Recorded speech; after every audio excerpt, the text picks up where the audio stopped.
যায়। কিয়ামতের ময়দানে ওই বিভীষিকাময় সময়ে মুসিবতের কালে মানুষগুলো পাগল হয়ে বিশ্বনবীকে খুঁজতে আরম্ভ করবে। সবাই মিলে বিশ্বনবীর কাছে যেয়ে বলবে, ইয়া রাহমাতাল লিল আলামিন।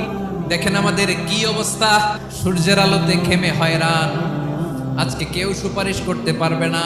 সব নবীরা অপারগতা স্বীকার করেছে, তারা বলেছে আপনি ছাড়া কেউ নাকি আল্লাহর সামনে দাঁড়াতে পারবেন না, আপনি একটু সুপারিশ করেন।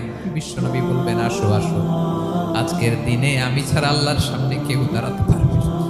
বিশ্বনবী মাকামে মাহমুদে যে আল্লাহু আকবার বলে সিজদায় লুটিয়ে পড়বেন। বিশ্বনবী এমন ভাবে অজর দ্বারায় সিজদায় লুটিয়ে পড়ে কাঁদবেন, রব্বুল আলামিনের রহমতের দরিয়ায় জোশ লেগে যাবে। রব্বুল আলামিন এই দৃশ্য থেকে সহ্য করতে পারবেন না। রব্বুল আলামিন বলবেন, ইয়া মুহাম্মদ ইরফা রাসাক, ও নবী আপনি মাথা তোলেন, যা চাবেন তাই দেব। ওয়াশফা তুশাফা, যার জন্য সুপারিশ করবেন তার সুপারিশ